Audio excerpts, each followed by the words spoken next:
Hello दोस्तों, आप सभी का स्वागत है आपके अपने यूट्यूब चैनल पर। दोस्तों, आज हम पढ़ने वाले हैं एमपी पुलिस एग्जाम 2021 की तैयारी के लिए मॉडल सेट पेपर नंबर 67, जिसमें GK GS, science, current affair और एमपी जीके के महत्वपूर्ण प्रश्न लिए गए हैं।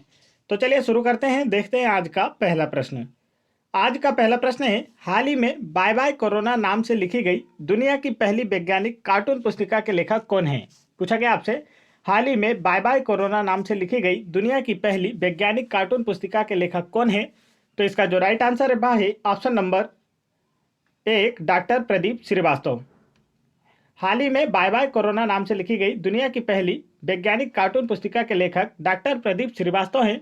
इस बुक का लोकार्पण उत्तर प्रदेश की राज्यपाल आनंदीबेन पटेल ने लखनऊ स्थित राजभवन से किया था। प्रदीप श्रीवास्तव जाने माने साइंटिस्ट हैं। आगे बढ़ते हैं दोस्तों अगले प्रश्न की ओर। दोस्तों, यदि आप लोग एमपी पुलिस कांस्टेबल एग्जाम की तैयारी कर रहे हैं तो आप परीक्षा ऐप पर ऑनलाइन टेस्ट लगा सकते हैं, जहां पर आपको यह टेस्ट सीरीज 50% डिस्काउंट पर मिलेगी यदि आप दिया गया कूपन कोड दबंग50 यूज़ करते हैं। इस टेस्ट सीरीज में 50 से भी ज़्यादा प्रैक्टिस पेपर हैं, जहां पर आपको इन टेस्ट का फुल एनालिसिस किया जाएगा और यहां पर हजारों टॉपर्स के बीच में आपको अपनी रैंक देखने को मिलेगी। और जल्द ही यहां पर मेगा टेस्ट होने वाला है, तो आप सभी इसे जरूर ज्वाइन करें ताकि आप लोग अपनी तैयारी का फुल एनालिसिस प्राप्त कर सके और आपकी तैयारी कैसे चल रही है आपको पता चल सके। तो इस टेस्ट को जरूर लगाइए और अपनी तैयारी को और बेहतर कीजिए। तो चलिए आगे बढ़ते हैं अगले प्रश्न की ओर। अगला प्रश्न है हमारा प्रश्न क्रमांक 2। भोपाल गैस कांड किस दिनांक को हुआ था। पूछा गया आपसे, भोपाल गैस कांड किस दिनांक को हुआ था। तो इसका जो राइट आंसर है वह है ऑप्शन नंबर 4, 3 दिसंबर 1984 को। भोपाल गैस त्रासदी 3 दिसंबर 1984 को घटित हुई थी। भोपाल गैस कांड में मिथाइल आइसोसाइनाइड का रिसाव हुआ था, जिसके कारण हजारों लोगों की जान गई थी। भोपाल गैस त्रासदी के समय मध्य प्रदेश के मुख्यमंत्री अर्जुन सिंह थे। आगे बढ़ते हैं अगले प्रश्न की ओर। अगला प्रश्न है हमारा प्रश्न क्रमांक 3। माड़िया जनजाति के लोग मध्य प्रदेश में कहाँ निवास करते हैं। पूछा गया आपसे, माड़िया जनजाति के लोग मध्य प्रदेश में कहाँ निवास करते हैं। तो इसका जो राइट आंसर है वह है ऑप्शन नंबर 2, जबलपुर में। माड़िया जनजाति के लोग मध्य प्रदेश के जबलपुर में निवास करते हैं। जबलपुर को मध्य प्रदेश की सांस्कृतिक तथा न्यायिक राजधानी भी कहा जाता है। आगे चलते हैं दोस्तों अगले प्रश्न की ओर। अगला प्रश्न है हमारा प्रश्न क्रमांक 4। हाल ही में टी20 क्रिकेट में 1000 छक्के लगाने वाले पहले क्रिकेटर कौन बन गए हैं। पूछा गया आपसे, हाल ही में टी20 में 1000 छक्के लगाने वाले पहले क्रिकेटर कौन बन गए हैं। तो इसका जो राइट आंसर है वह है ऑप्शन नंबर 4, क्रिस गेल। हाल ही में टी20 क्रिकेट में 1000 छक्के लगाने वाले पहले क्रिकेटर क्रिस गेल बन गए हैं। क्रिस गेल वेस्ट इंडीज देश के अंतर्राष्ट्रीय क्रिकेट खिलाड़ी हैं। आगे चलते हैं अगले प्रश्न की ओर। अगला प्रश्न है हमारा प्रश्न क्रमांक 5। निम्नलिखित में से किसे देवानाम प्री के नाम से जाना जाता है। पूछा गया आपसे, 4 ऑप्शन देकर इनमें से किसे देवानाम प्री के नाम से जाना जाता है। तो इसका जो राइट आंसर है वह है ऑप्शन नंबर 1, अशोक को। सम्राट अशोक को देवानाम प्री के नाम से जाना जाता है। देवानाम प्री का अर्थ होता है देवों का प्रिय। अशोक मौर्य वंश का शासक था। उसने बौद्ध धर्म की दीक्षा उपगुप्त से ली थी। उसने अपने पुत्र महेंद्र और पुत्री संमित्रा को बौद्ध धर्म के प्रचार के लिए श्रीलंका भेजा था और मौर्य वंश की स्थापना चंद्रगुप्त मौर्य ने की थी। आगे बढ़ते हैं अगले प्रश्न की ओर। अगला प्रश्न हमारा प्रश्न क्रमांक 6। निम्नलिखित में से कौन सी भाषा भारत की शास्त्रीय भाषा नहीं है। 4 ऑप्शन दिए गए हैं आपको और आपसे पूछा गया है इनमें से कौन सी भाषा भारत की शास्त्रीय भाषा नहीं है। तो इसका जो राइट आंसर है वह है ऑप्शन नंबर डी, पाली। पाली भाषा प्राचीन उत्तर भारत के लोगों की भाषा थी। बुद्ध ने अपने उपदेश पाली भाषा में ही दिए थे। पाली भाषा से संबंधित अनुसंधान केंद्र नालंदा में स्थित है और यह भारत की शास्त्रीय भाषा नहीं है। आगे बढ़ते हैं अगले प्रश्न की ओर। अगला प्रश्न हमारा प्रश्न क्रमांक 7। 1974 में पोखरण का पहला परमाणु परीक्षण को क्या कोड दिया गया था। पूछा गया आपसे, 1974 में पोखरण के पहले परमाणु परीक्षण को क्या कोड दिया गया था। तो इसका जो राइट आंसर है वह है ऑप्शन नंबर 4, लाफिंग बुद्धा। 1974 में पोखरण का पहला परमाणु परीक्षण को लाफिंग बुद्धा कोड दिया गया था। यह परीक्षण 18 मई 1974 को पोखरण में सेना के स्थल पर, जिसे पोखरण टेस्ट रेंज कहते हैं, हुआ था। तत्कालीन प्रधानमंत्री इंदिरा गांधी थी और दूसरा परमाणु परीक्षण 2 मई 1998 को किया गया था। तब तत्कालीन प्रधानमंत्री अटल बिहारी वाजपेयी थे। आगे बढ़ते हैं अगले प्रश्न की ओर। अगला प्रश्न है हमारा प्रश्न क्रमांक 8। निम्न में से कौन सी आग्नेय चट्टान है? 4 ऑप्शन दिए गए हैं आपको और आपसे पूछा गया इनमें से कौन सी आग्नेय चट्टान है। तो इसका जो राइट आंसर है वह है option number A, granite. Granite आग्नेय चट्टानों का उदाहरण है। आग्नेय चट्टान ज्वालामुखी से निकलने वाले ज्वाला के जमने से होती है। आगे बढ़ते हैं अगले प्रश्न की ओर। अगला प्रश्न है हमारा प्रश्न क्रमांक 9। इंटरनेट के संदर्भ में आईपी का पूर्ण रूप क्या है? पूछा गया आपसे इंटरनेट के संदर्भ में आईपी का पूर्ण रूप क्या है। तो इसका जो राइट आंसर है वह है option number A, internet protocol. Internet के संबंध में शब्द आईपी का पूर्ण रूप होता है इंटरनेट प्रोटोकॉल। यह इंटरनेट एड्रेस के रूप में काम करता है। आगे चलते हैं अगले प्रश्न की ओर। अगला प्रश्न हमारा प्रश्न क्रमांक 10। पंचायत चुनाव के लिए उम्मीदवार की न्यूनतम आयु कितनी होनी चाहिए? पूछा गया आपसे पंचायत चुनाव के लिए उम्मीदवार की न्यूनतम आयु कितनी होनी चाहिए। तो इसका जो राइट आंसर है वह है ऑप्शन नंबर 3, 21 वर्ष। पंचायत चुनाव के लिए उम्मीदवार की न्यूनतम आयु 21 वर्ष होना चाहिए। भारत के पंचायतों का गठन 73वें संविधान संशोधन के तहत किया गया है। आगे बढ़ते हैं दोस्तों अगले प्रश्न की ओर। अगला प्रश्न है हमारा प्रश्न क्रमांक 11। सरिस्का टाइगर रिजर्व कहाँ स्थित है? पूछा गया आपसे सरिस्का टाइगर रिजर्व कहाँ स्थित है। तो इसका जो राइट आंसर है वह है ऑप्शन नंबर बी, राजस्थान में। सरिस्का टाइगर रिजर्व राजस्थान राज्य में स्थित है। राजस्थान की राजधानी है जयपुर। राजस्थान के सीएम है अशोक गहलोत। राजस्थान के गवर्नर है कलराज मिश्र। और राजस्थान में इसके अलावा रणथंभौर राष्ट्रीय उद्यान भी स्थित है। और वर्तमान में भारत में 50 टाइगर रिजर्व है। इन्हें भी आपको याद रखना है। आगे बढ़ते हैं अगले प्रश्न की ओर। अगला प्रश्न है हमारा प्रश्न क्रमांक 12। हाल ही में किस राज्य में संपत्ति स्वामित्व योजना शुरू की जाएगी? पूछा गया आपसे हाल ही में किस राज्य में संपत्ति स्वामित्व योजना शुरू की जाएगी। तो इसका जो राइट आंसर है वह है ऑप्शन नंबर 3, बिहार राज्य में।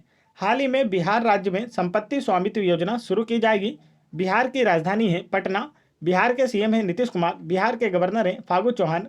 और बिहार के चीफ जस्टिस हैं संजय करोल। आगे बढ़ते हैं दोस्तों अगले प्रश्न की ओर।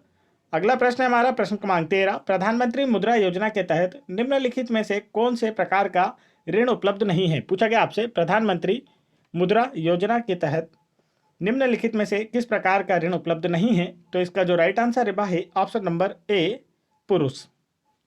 प्रधानमंत्री योजना के तहत पुरुष प्रकार के ऋण उपलब्ध नहीं है। प्रधानमंत्री मुद्रा योजना मुद्रा बैंक के तहत एक भारतीय योजना है। इसकी शुरुआत मोदी जी ने 8 अप्रैल 2015 को की थी। इसके तहत 3 श्रेणी हैं जिसमें शिशु, किशोर तथा तरुण इन्हें ऋण उपलब्ध कराया जाता है। आगे बढ़ते हैं अगले प्रश्न की ओर। अगला प्रश्न है हमारा प्रश्न क्रमांक 14। नेताजी सुभाष राष्ट्रीय क्रीड़ा संस्थान कहाँ पर स्थित है? पूछा गया आपसे नेताजी सुभाष राष्ट्रीय क्रीड़ा संस्थान कहाँ स्थित है। तो इसका जो राइट आंसर है वह है ऑप्शन नंबर बी, पटियाला में। नेताजी सुभाष राष्ट्रीय क्रीड़ा संस्थान पटियाला में स्थित है। नेताजी सुभाष राष्ट्रीय खेल संस्थान की स्थापना 7 मई 1961 को पटियाला में की गई थी। भारत का पहला खेल विश्वविद्यालय मणिपुर की राजधानी इम्फाल में है। इसे भी आपको याद रखना है। आगे बढ़ते हैं अगले प्रश्न की ओर। अगला प्रश्न है हमारा प्रश्न क्रमांक 15। पाक जलडमरू मध्य को तैर कर पार करने वाली दूसरी भारतीय महिला कौन बनी है? पूछा गया आपसे पाक जलडमरू मध्य को तैर कर पार करने वाली दूसरी भारतीय महिला कौन बनी है। तो इसका जो राइट आंसर है वह है ऑप्शन नंबर 4, श्यामला गोली। पाक जलडमरू मध्य जो कि भारत और श्रीलंका के बीच स्थित है को तैर कर पार करने वाली भारत की दूसरी भारतीय महिला श्यामला गोली बनी है। श्यामला हैदराबाद शहर से हैं। पाक जलडमरू मध्य को तैर कर पार करने वाली पहली भारतीय महिला बुला चौधरी थी। श्यामला गोली ने 30 किलोमीटर लंबे पाक जलडमरू मध्य को 14 घंटे में तैर कर पार किया है। आगे बढ़ते हैं अगले प्रश्न की ओर। अगला प्रश्न है हमारा प्रश्न क्रमांक 16। 1964 में जवाहरलाल नेहरू की मृत्यु के बाद भारत के कार्यवाहक प्रधानमंत्री कौन बने? पूछा गया आपसे 1964 में जवाहरलाल नेहरू की मृत्यु के बाद भारत के कार्यवाहक प्रधानमंत्री कौन बने? तो इसका जो राइट आंसर है वह है ऑप्शन नंबर 4, गुलजारी लाल नंदा। 1964 में जवाहरलाल नेहरू की मृत्यु के बाद भारत के कार्यवाहक प्रधानमंत्री गुलजारी लाल नंदा बने थे। गुलजारी लाल नंदा पहली बार जवाहरलाल नेहरू की मृत्यु के बाद कार्यवाहक प्रधानमंत्री बने तथा दूसरी बार लाल बहादुर शास्त्री की मृत्यु के पश्चात कार्यवाहक प्रधानमंत्री बने थे। आगे बढ़ते हैं दोस्तों अगले प्रश्न की ओर। अगला प्रश्न हमारा प्रश्न क्रमांक 17। निम्नलिखित में से कौन सा खिलाड़ी भारत का स्नूकर का प्रसिद्ध खिलाड़ी है?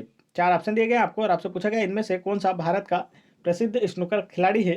तो इसका जो राइट आंसर है वह है ऑप्शन नंबर 4 पंकज आडवाणी। पंकज आडवाणी महाराष्ट्र के पुणे शहर के रहने वाले हैं। पंकज आडवाणी स्नूकर और बिलियर्ड्स के विश्व विजेता हैं। आगे बढ़ते हैं अगले प्रश्न की ओर। अगला प्रश्न हमारा प्रश्न क्रमांक 18। निम्नलिखित में से किस हार्मोन को तनाव से मुकाबला करने में सहायक माना जाता है? 4 ऑप्शन दिए गए आपको और आपसे पूछा गया है इनमें से किस हार्मोन को तनाव से मुकाबला करने में सहायक माना जाता है? तो इसका जो राइट आंसर है वह है option number 2 serotonin. Serotonin hormone को तनाव से मुकाबला करने में सहायक माना जाता है। इंडोफर्म तथा सेरोटोनिन तनाव कम करने वाले हार्मोन होते हैं। आगे चलते हैं दोस्तों अगले प्रश्न की ओर। अगला प्रश्न हमारा प्रश्न क्रमांक 19। बल्मा नृत्य किसके द्वारा किया जाता है? पूछा गया आपसे बल्मा नृत्य किसके द्वारा किया जाता है? तो इसका जो राइट आंसर वह है ऑप्शन नंबर 4 बेगा जनजाति के द्वारा। बल्मा नृत्य बेगा जनजाति के द्वारा किया जाता है। यह नृत्य प्रेम प्रसंग पर आधारित है। यह बेगा आदिवासियों द्वारा किया जाता है। आगे बढ़ते हैं अगले प्रश्न की ओर। अगला प्रश्न हमारा प्रश्न क्रमांक 20। निम्नलिखित में से कौन से अधिकार को मौलिक अधिकारों से हटाकर एक सामान्य कानूनी अधिकार बना दिया गया है? 4 ऑप्शन दिए गए हैं आपको और आपसे पूछा गया है इनमें से किस मौलिक अधिकार को मौलिक अधिकारों की सूची से हटाकर सामान्य कानूनी अधिकार बना दिया गया है? तो इसका जो राइट आंसर है वह है ऑप्शन नंबर 2 संपत्ति के अधिकार। संपत्ति के अधिकार को मौलिक अधिकारों की सूची से हटाकर सामान्य कानूनी अधिकार बना दिया गया है। मूल संविधान में 7 मौलिक अधिकार थे, लेकिन 44वें संविधान संशोधन द्वारा संपत्ति के अधिकार को मौलिक अधिकारों की सूची से हटाकर कानूनी अधिकार के अंतर्गत रखा गया है। आगे बढ़ते हैं अगले प्रश्न की ओर। अगला प्रश्न हमारा प्रश्न क्रमांक 21। हाल ही में ओएनजीसी के सीएमडी का अतिरिक्त प्रभार किसे दिया गया है? पूछा गया आपसे हाल ही में ओएनजीसी के सीएमडी का अतिरिक्त प्रभार किसे दिया गया है?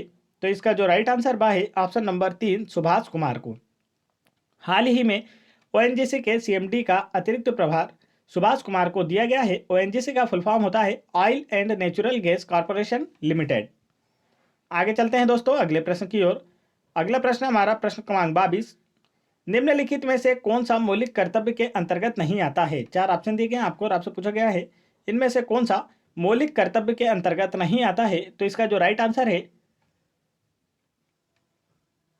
वह है ऑप्शन नंबर 4 अभिव्यक्ति की स्वतंत्रता का संरक्षण। अभिव्यक्ति की स्वतंत्रता का संरक्षण मौलिक कर्तव्य के अंतर्गत नहीं आता है, क्योंकि यह मौलिक अधिकार के अंतर्गत आता है। अभिव्यक्ति की स्वतंत्रता का संरक्षण मौलिक अधिकार के अंतर्गत आता है। मौलिक कर्तव्यों की संख्या 11 है और मौलिक अधिकारों की संख्या 6 है। इसे भी आपको याद रखना है। आगे बढ़ते हैं अगले प्रश्न की ओर। अगला प्रश्न हमारा प्रश्न क्रमांक 23। मध्य प्रदेश का एकमात्र छाता उद्योग कहाँ स्थित है? पूछा गया आपसे मध्य प्रदेश का एकमात्र छाता उद्योग कहाँ स्थित है? तो इसका जो राइट आंसर है वह है ऑप्शन नंबर 4 अंबेडकर नगर। मध्य प्रदेश का एकमात्र छाता उद्योग इंदौर शहर के महू, जिसका नाम बदलकर अब अंबेडकर नगर कर दिया गया है, वहां पर स्थित है। और भीमराव अंबेडकर का जन्म 14 अप्रैल 1891 में महू में हुआ था। इन्हें भारतीय संविधान का जनक भी कहा जाता है और महू का नाम बदलकर अब अंबेडकर नगर कर दिया गया है। आगे बढ़ते हैं दोस्तों। यदि आप लोगों को वीडियो पसंद आ रहा हो तो वीडियो को एक लाइक जरूर करें। और यदि आप लोगों को MP police exam 2016, 2017, MP police sub inspector exam 2016, 2017, SSC GD constable exam 2019, इन सभी एग्जाम्स के प्रीवियस ईयर्स पेपरों के वीडियोस चाहिए तो आप उन्हें मेरे चैनल की प्लेलिस्ट में जाकर वहां से देख सकते हैं। और आप इन सभी एग्जाम्स के लिए मॉडल पेपर भी मेरे चैनल की प्लेलिस्ट में जाकर वहां से देख सकते हैं। और इन सभी वीडियोस की पीडीएफ फाइल मेरा टेलीग्राम चैनल ज्वाइन करके वहां से फ्री में डाउनलोड कर सकते हैं। तो चलिए आगे बढ़ते हैं अगले प्रश्न की ओर। अगला प्रश्न हमारा प्रश्न क्रमांक 24। निम्नलिखित में से किसने रक्त प्रभाव की खोज की? पूछा गया आपसे निम्नलिखित में से किसने रक्त प्रभाव की खोज की? तो इसका जो राइट आंसर है वह है ऑप्शन नंबर 4 विलियम हार्वे ने। विलियम हार्वे ने रक्त प्रवाह की खोज की थी तथा रक्त समूह की खोज लैंड स्टीनर ने की थी। आगे चलते हैं अगले प्रश्न की ओर। अगला प्रश्न हमारा प्रश्न क्रमांक 25। निम्नलिखित में से कौन सी नदी गंगा के उत्तरी तट की सहायक नदी है? 4 ऑप्शन दिए गए आपको और आपसे पूछा गया है इनमें से कौन सी नदी गंगा के उत्तरी तट की सहायक नदी है? तो इसका जो राइट आंसर है वह है ऑप्शन नंबर 2 गंडक नदी। गंडक नदी गंगा के उत्तरी तट की सहायक नदी है। गंडक नदी नेपाल से निकलती है तथा उत्तर प्रदेश और बिहार की सीमा बनाते हुए गंगा में मिल जाती है। गंगा भारत की राष्ट्रीय नदी है। आगे बढ़ते हैं अगले प्रश्न की ओर। अगला प्रश्न हमारा प्रश्न क्रमांक 26। नीले तथा हरे रंग के मिश्रण से कौन सा रंग प्राप्त होता है? पूछा गया आपसे नीले तथा हरे रंग के मिश्रण से कौन सा रंग प्राप्त होता है। तो इसका जो राइट आंसर है वह है ऑप्शन नंबर 1 सियान। नीले तथा हरे रंग के मिश्रण से सियान रंग प्राप्त होता है। लाल, हरा तथा नीला रंग को प्राथमिक रंग कहते हैं। पीला, मेजेंडा तथा पीकॉक नीला सियान को द्वितीयक रंग कहते हैं। यह दो प्राथमिक रंगों को मिलाने से प्राप्त होता है। आगे बढ़ते हैं अगले प्रश्न की ओर। अगला प्रश्न हमारा प्रश्न क्रमांक 27। संगणक या कंप्यूटर शब्दावली में एफटीपी का संक्षिप्त रूप क्या है? पूछा गया आपसे संगणक या कंप्यूटर शब्दावली में एफटीपी का संक्षिप्त रूप क्या है। तो इसका जो राइट आंसर है दोस्तों वह है option number 4 file transfer protocol. Computer में एफटीपी का फुल फॉर्म होता है file transfer protocol. File transfer protocol एक इंटरनेट प्रोटोकॉल है। इसमें टीसीपी आईपी कनेक्शन के माध्यम से दो कंप्यूटरों के बीच फाइलों का आदान प्रदान किया जाता है। आगे बढ़ते हैं अगले प्रश्न की ओर। अगला प्रश्न हमारा प्रश्न क्रमांक 28। भारत की बैंकिंग प्रणाली के संदर्भ में एनईएफटी का पूर्ण रूप क्या है? पूछा गया आपसे भारत की बैंकिंग प्रणाली के संदर्भ में एनईएफटी का पूर्ण रूप क्या है। तो इसका जो राइट आंसर वह है option number B national electronic funds transfer. Bharat की बैंकिंग प्रणाली के संदर्भ में एनईएफटी का पूर्ण रूप होता है national electronic funds transfer. RBI ने बैंक के एक खाते से किसी दूसरे खाते में पैसे के इलेक्ट्रॉनिक ट्रांसफर के लिए दो विकल्प ऑफर किए हैं। एक है NEFT national electronic fund transfer और दूसरा है RTGS real time gross settlement. यह ट्रांसफर इंटरनेट बैंकिंग के द्वारा किया जाता है। चलिए आगे बढ़ते हैं अगले प्रश्न की ओर। अगला प्रश्न हमारा प्रश्न क्रमांक 29। मध्य प्रदेश की प्रथम महिला मुख्य सचिव कौन थी? पूछा गया आपसे मध्य प्रदेश की प्रथम महिला मुख्य सचिव कौन थी। तो इसका जो राइट आंसर है दोस्तों वह है ऑप्शन नंबर 2 निर्मला बुच। मध्य प्रदेश की प्रथम महिला मुख्य सचिव निर्मला बुच थी। निर्मला बुच मध्य प्रदेश की पहली महिला आईएएस भी थी। इन्हें भी आपको याद रखना है। जो निर्मला बुच है वह मध्य प्रदेश की पहली महिला आईएएस और पहली महिला मुख्य सचिव दोनों ही पद पर कार्यरत थी। आगे बढ़ते हैं अगले प्रश्न की ओर। अगला प्रश्न हमारा प्रश्न क्रमांक 30। हाल ही में किस देश ने जानवरों के लिए दुनिया का पहला कोविड-19 टीका बनाया है? पूछा गया आपसे हाल ही में किस देश ने जानवरों के लिए दुनिया का पहला कोविड-19 टीका बनाया है। तो इसका जो राइट आंसर है दोस्तों वह है ऑप्शन नंबर 4 रूस ने। हाल ही में रूस ने जानवरों के लिए दुनिया का पहला कोविड-19 टीका बनाया है। रूस की राजधानी है मॉस्को। रूस के राष्ट्रपति हैं व्लादिमीर पुतिन। रूस की मुद्रा है रूसी रूबल और इस वैक्सीन का नाम कार्निवैक कोव है। इसका अक्टूबर 2020 से कुत्ते, बिल्ली, लोमड़ियों पर परीक्षण किया जा रहा है और यह काफ़ी प्रभावी साबित हुई है। चलिए आगे बढ़ते हैं दोस्तों। यहाँ पर मैंने आप लोगों के लिए क्विज रखी हुई है जिसका आंसर आप लोगों को मुझे कमेंट करके बताना है। आज की क्विज है वर्तमान में झारखंड हाईकोर्ट के मुख्य न्यायाधीश कौन है? पूछा गया आपसे वर्तमान में झारखंड हाईकोर्ट के मुख्य न्यायाधीश कौन है। तो इसका राइट आंसर आप लोगों को मुझे कमेंट करके बताना है। और दोस्तों आप लोगों को वीडियो कैसा लगा यह भी आप मुझे कमेंट करके जरूर बताएं। वीडियो पसंद आया हो तो वीडियो को एक लाइक जरूर करें और मेरे चैनल को भी जरूर सब्सक्राइब कर लें और बेल आइकन के बटन जरूर दबा लें ताकि ऐसे इंपॉर्टेंट एजुकेशनल वीडियो के नोटिफिकेशन आप तक आसानी से पहुंचते रहे। जय हिंद दोस्तों।